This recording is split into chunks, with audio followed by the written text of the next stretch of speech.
그들이 이 말씀을 듣고 있을 때에 비유를 더하여 말씀하시니 이는 자기가 예루살렘에 가까이 오셨고 그들은 하나님의 나라가 당장에 나타날 줄로 생각함이더라.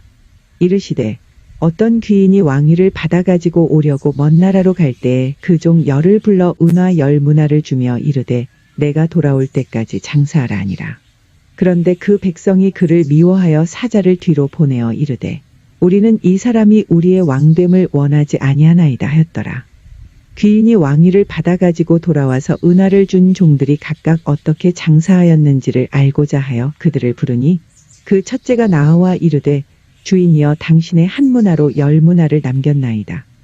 주인이 이르되 잘하였다 착한 종이여 내가 지극히 작은 것에 충성하였으니 10고을 권세를 차지하라 하고 그 둘째가 와서 이르되 주인이여 당신의 한 문화로 5문화를 만들었나이다. 주인이 그에게도 이르되 너도 5고을을 차지하라 하고 또 한 사람이 와서 이르되 주인이여 보소서 당신의 한 문화가 여기 있나이다. 내가 수건으로 쌓아 두었었나이다. 이는 당신이 엄한 사람인 것을 내가 무서워함이라 당신은 두지 않은 것을 취하고 심지 않은 것을 거두나이다. 주인이 이르되 악한 종아 내가 내 말로 너를 심판하노니 너는 내가 두지 않은 것을 취하고 심지 않은 것을 거두는 엄한 사람인 줄로 알았느냐. 그러면 어찌하여 내 돈을 은행에 맡기지 아니하였느냐. 그리하였으면 내가 와서 그 이자와 함께 그 돈을 찾았으리라 하고 곁에 서 있는 자들에게 이르되 그 한 문화를 빼앗아 10문화 있는 자에게 주라 하니 그들이 이르되 주여 그에게 이미 10문화가 있나이다.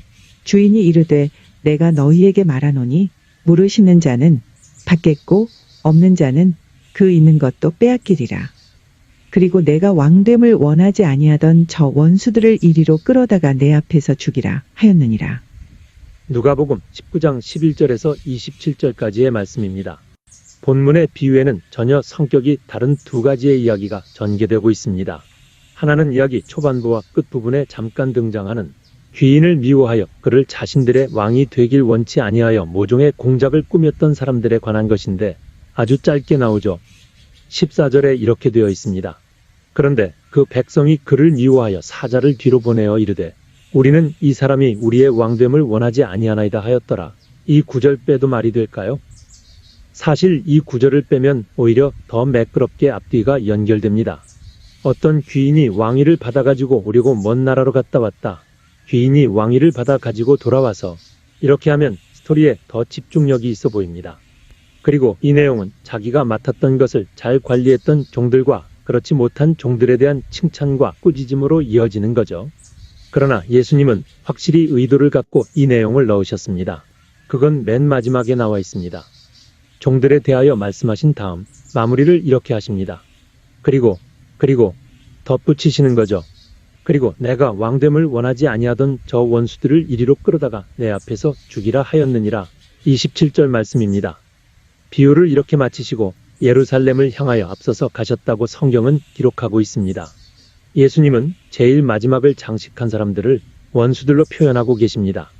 사실 따지고 보면 예수님이 한자리에서 비유로 드신 이 내용 중에 등장하는 원수들과 종들 사이에는 직접적으로 아무런 공통점이 없습니다. 말씀드렸던 것처럼 어느 한 가지를 빼도 충분하고 오히려 그랬어야만 이야기에 더 집중하기 좋았을 것입니다.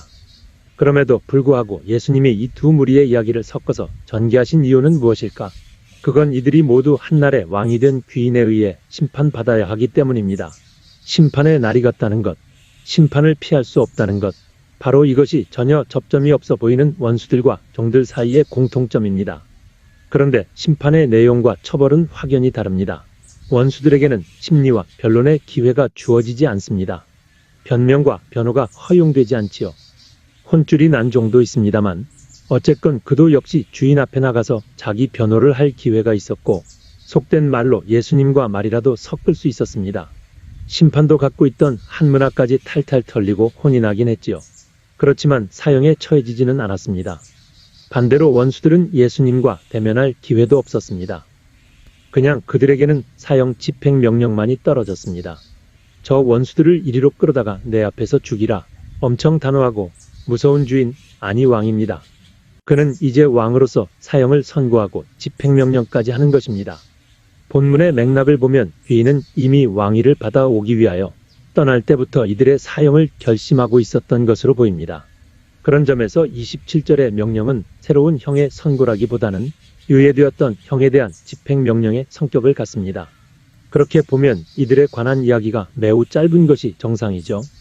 한편 이들과 달리 사형까지는 이르지 않지만 그 판정 결과에 따라서는 상당한 책망과 동료들 앞에서의 굴욕이 예정되어 있는 법정이 열립니다. 원수들과 달리 귀인과 관계를 맺고 있는 종들에 대한 심판입니다. 비유의 대부분이 여기에 할애되어 있습니다.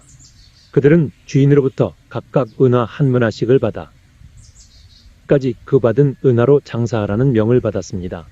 주인은 10명의 종들에게 동등한 기회를 주었죠. 다른 복음서에서는 각각 다르게 달란트를 나눠준 비유도 나와 있습니다.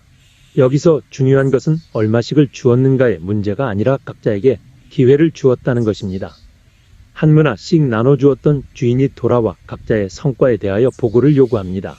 본문은 일단 3명의 이야기만 예시로 들고 있습니다. 주인의 명대로 장사를 하여 10배를 남긴 종, 5배를 남긴 종, 그리고 받았던 돈을 고이 쌓아두었다가 그대로 주인에게 건네준 종이죠. 나머지 7명의 성적은 어떤지 모르겠지만 이 3가지 유형 중 어느 한 경우에 해당하겠지요. 주인은 10문화를 남긴 종과 5문화를 남긴 종에게 자신이 새로 왕으로 즉위한 그 나라, 왕국의 일부를 다스리도록 통치를 위임합니다. 종들로서는 상상할 수도 없는 큰 상이었습니다.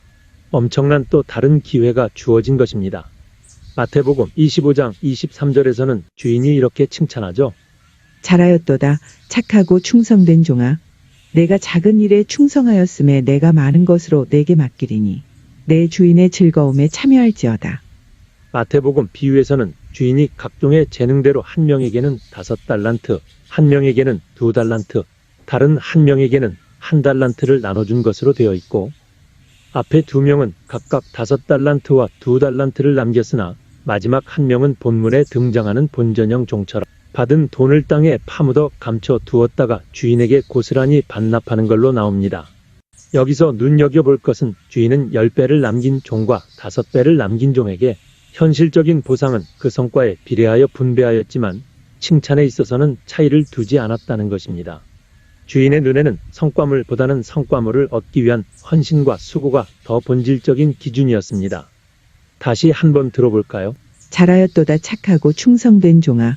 내가 적은 일에 충성하였음에 내가 많은 것을 내게 맡기리니 내 주인의 즐거움에 참여할지어다. 같은 헌신이라도 사람의 재능과 능력에 따라 결과에서 차이가 나는 것은 어쩔 수 없습니다. 주인은 이를 알기에 그 헌신의 결과가 아닌 헌신의 시작과 과정을 칭찬의 기준으로 삼는 것입니다. 헌신은 다른 말로 하면 주인에 대한 태도입니다. 주인이 바로 지금 내 앞에 있는 것처럼 생각한다면 주인이 맡긴 기회라는 종자돈을 헛되이 낭비하거나 묻어두지는 못하겠지요. 눈앞에 하나님이 계신 것처럼 생각하고 판단하는 것, 이것이 본질이라는 겁니다. 그래서 예수님께서는 하나님에 대한 우리 인간의 태도는 양이 아닌 질의 문제라는 사실을 일깨워 주십니다. 예수께서 눈을 들어 부자들이 헌금함에 헌금 넣는 것을 보시고 또 어떤 가난한 과부가 2렙돈 넣는 것을 보시고 이르시되 내가 참으로 너희에게 말하노니 이 가난한 과부가 다른 모든 사람보다 많이 넣었도다. 저들은 그 풍족한 중에서 헌금을 넣었거니와 이 과부는 그 가난한 중에서 자기가 가지고 있는 생활비 전부를 넣었느니라 하시니라. 누가복음 21장 1절에서 4절까지의 말씀인데요. 어쨌건 그날 그 심판의 날에는 주인의 집에서 같이 생활하던 주인의 사람들이나 주인과 무관하게 주인을 해코지하려 하던 사람들 모두 결산을 하게 된다는 것이 오늘의 메시지입니다. 왕과 관계가 없건 관계가 있건 말이죠. 그때가 진정한 성경적 정의가 실현되는 순간이 될 것입니다. 그 순간 모든 사람들은 확실히 알게 되겠죠. 사는 방식은 선택이나 심판은 선택이 아니라는 사실 말입니다.